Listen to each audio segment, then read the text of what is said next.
Salut la gang! Je m'adresse particulièrement aujourd'hui aux joueurs de baseball et à leurs entraîneurs. Dans le fond, je vous ai préparé un échauffement simple et efficace. Quelque chose, dans le fond, que vous pouvez faire aux entraînements autant que pendant vos parties. Bon training! Bonjour, Jean-David Gagné, thérapeute du sport chez JDM Santé. Aujourd'hui, je vous présente un échauffement simple que vous pouvez faire au baseball avec vos joueurs. Donc, ce qu'on veut surtout travailler, c'est de s'assurer d'être très droit. Les kids ont un petit peu tendance à faire un peu de jeux vidéo. Donc, qu'est-ce qui se passe? Ils sont comme ça. Première affaire, très droit encore, on marche et on rouvre les bras. Après ça, ce que je ferai, dans mon retour, j'irai comme ça. On veut vraiment avoir les bras très détendus. Ils vont avoir tendance à être très robots pour commencer, mais au fur et à mesure, vous leur expliquez que on veut un beau W. La distance dans ces échauffements-là, moi j'ai calculé environ 10 à 15 mètres. Juste pour m'assurer qu'ils peuvent faire le mouvement comme il faut, mais trop long, ben dans le fond, ils deviennent tannés et ils font ça trop vite. Par la suite, là on est déjà rendu aux hanches. Donc, je veux amener mon genou à la poitrine, comme ça. Et en grandissant, en faisant le mouvement, en tirant et en finissant sur la pointe du pied, ben, je vais avoir un meilleur étirement de l'arrière. Et aussi, ce qui va se passer, c'est que je commence déjà à montrer à mon kid comment je devrais sprinter. L'autre exercice, même orientation. Dans le fond, ce que je veux faire, c'est talon-fesse. Et qu'est-ce qui se passe, le talon-fesse? Pourquoi on veut faire talon-fesse? C'est l'emphase d'être beaucoup plus sur la pointe du pied.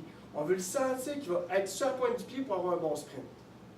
Par la suite, on arrive déjà avec des mouvements de pas chassé. Donc, je veux tout simplement, on va être une belle position athlétique, assez basse, les pieds parallèles et de côté comme ça.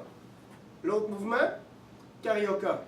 Ce mouvement-là, relativement technique. Il y en a plusieurs qui vont souvent se mêler. Donc, on veut prendre une jambe, l'envoyer d'un côté, hop, celle-là va là et on revient.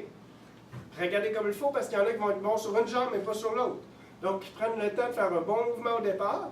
Et au fur et à mesure que les kids sont bons, qu'est-ce qu'on fait? On rajoute les bras. Donc, je veux avoir une danse. Donc, ça fait une belle dissociation du haut versus le bas. Par la suite, qu'est-ce qu'on fait? On fait un hop. Dans le fond, c'est le dernier mouvement qu'on va faire avant notre sprint. Donc, qu'est-ce que je veux? Je veux comme ça.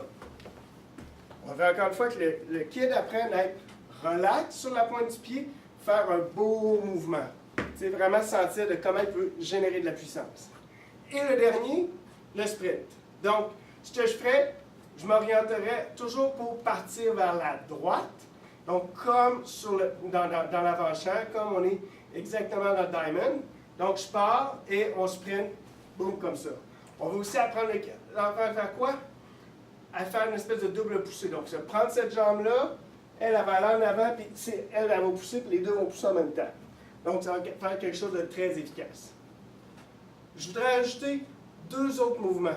Tu sais, moi, je contrôlerais cette routine-là. Après ça, je pourrais ajouter deux choses. Donc, c'est un mouvement qu'on va voir souvent, mais qui est souvent très mal fait. Comme ça, je vais porter, je peux lever les bras, puis je vais en arrière comme ça.